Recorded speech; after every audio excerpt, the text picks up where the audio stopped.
Now I get to remove water while I sleep. And that's the hustle behind my muscle.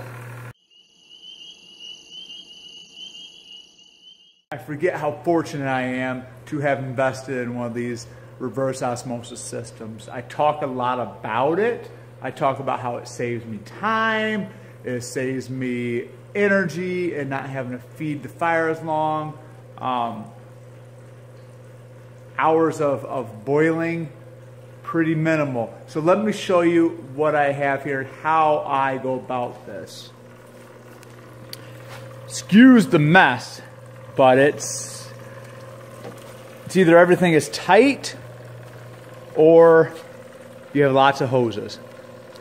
So right here is my sap that we just collected, and that sap is right around 2.4%. So right now, the sap that is in this barrel, I have a brass spigot on the bottom, and what that does for me is it will pull the sap out the bottom of the barrel. Let me see if I can back up a little bit. So it will pull the sap out the bottom of the barrel, but also all the sap that's in the barrel will aid to that pressure.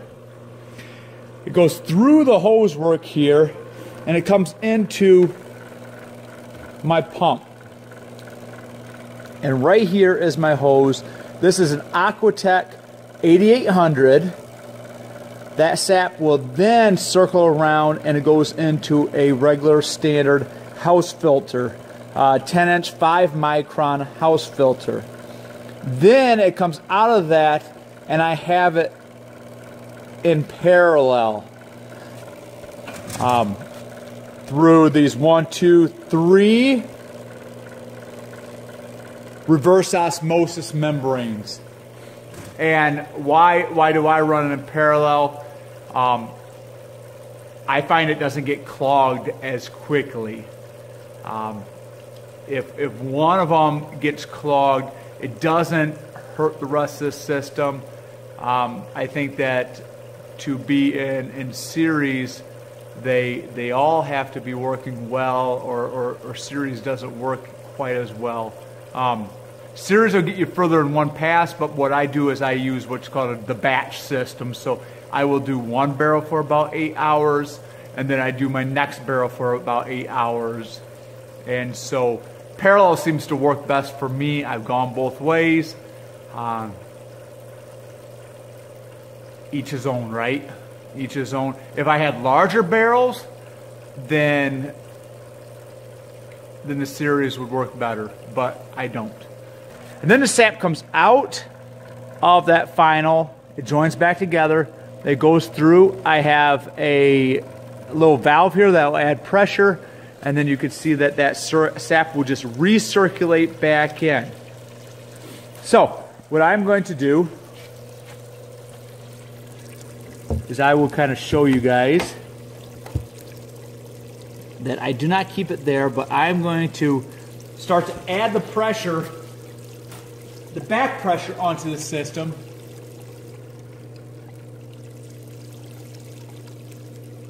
And as I add the back pressure on,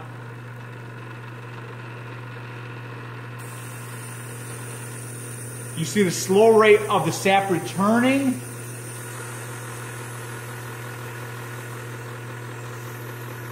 Will lessen.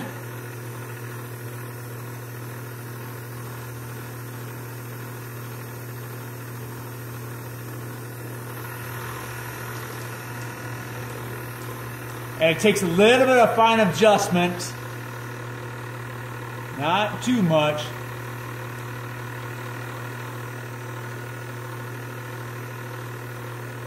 Get that adjusted.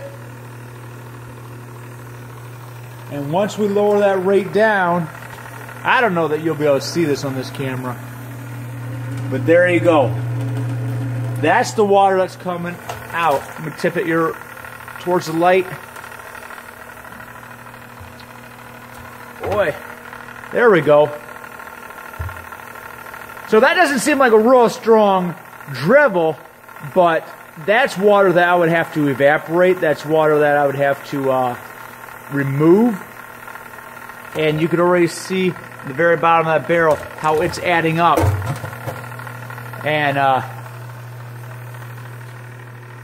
well, golly gee, that's unimpressive, Joe. Now, really what it is I'm going to put this hose, I've got a little hole here. I'm going to put it in there. I'm going to put it in there, clamp it down. I'm going to put the lids on both of these. And I'll come back out at like 5 in the morning and you'll see what happens. And so now I get to remove water while I sleep. And that's the hustle behind my muscle. So right back at you guys. Good morning. It is bright and early the next morning. I ran the RO for right around 9 hours. So I've got to switch this out and head on to work here in a little bit. So it's wee hours of the morning, but it's been about 9 hours of run time. And let's see what that barrel looks like now. And so you can see that is my sap barrel. A little foamy, but that would settle right out. It's just got a little splash coming in from the sap still dribbling in. And this is my, let me turn my headlamp on here. You can see that that is my RO water. It's definitely dribbling. It is pulling less water out. It's dribbling, but it's still very much concentrating still. Let's run some RO counts on this. Remember, this is about 2.4.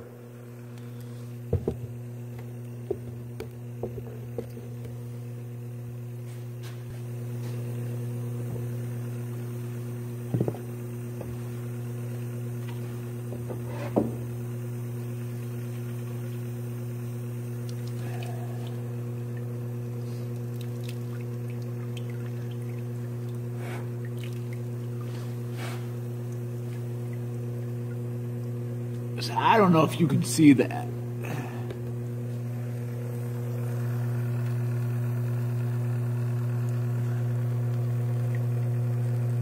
But you can see that that number is off the charts. We're in excess of 8.6.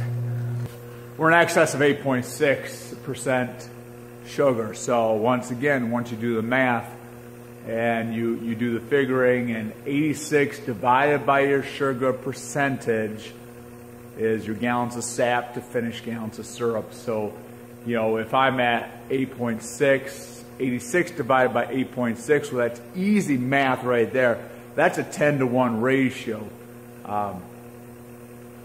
So 10 gallons to 1 gallon finished syrup. Inside that barrel is a 30-gallon barrel. You know, there might be 7 gallons in there, 8 gallons at the most. I'll take it. So that's the RO in a nutshell. Now I have to do what we call a rinse cycle, and I'll kind of show you how that rinse cycle works. So when I'm doing my rinse cycle, I have to pull my intake tube off the bottom spigot.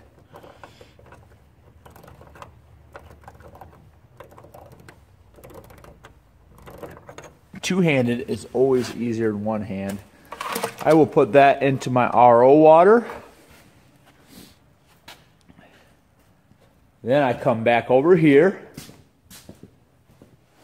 And you can see that I have this nice low timer, so I could either have it run, or I get to choose 2 hours, 4 hours, 8 hours.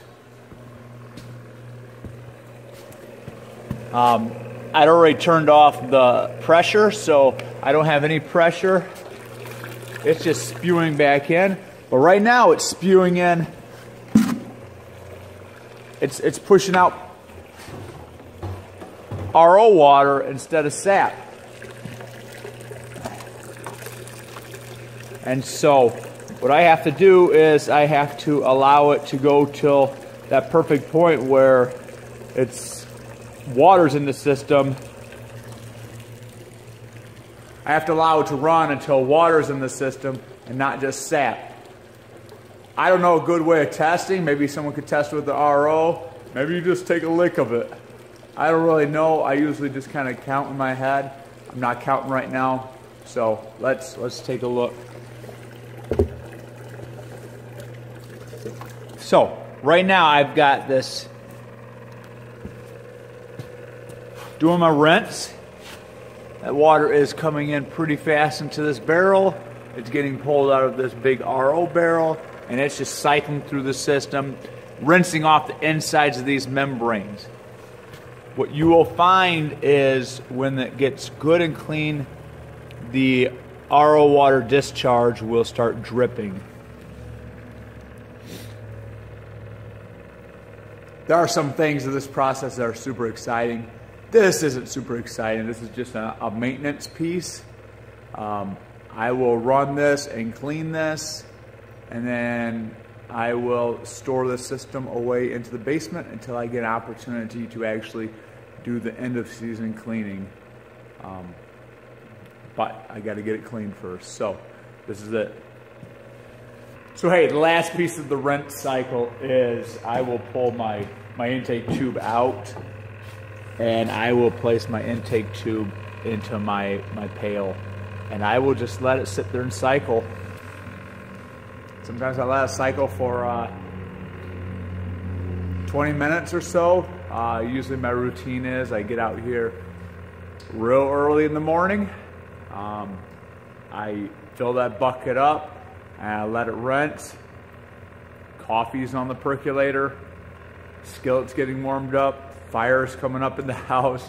So it's a dance, but I can do that. I can let it cycle for about 20 minutes. As I'm leaving, I just pull up to the barn, turn it all off, or I hook it up to the next barrel and get that started. As I go on my merry way to work, that barrel is working. So that's the RO process here at YB Family Farm. So hope that's helpful. I had a few questions there, but I hope that's been helpful.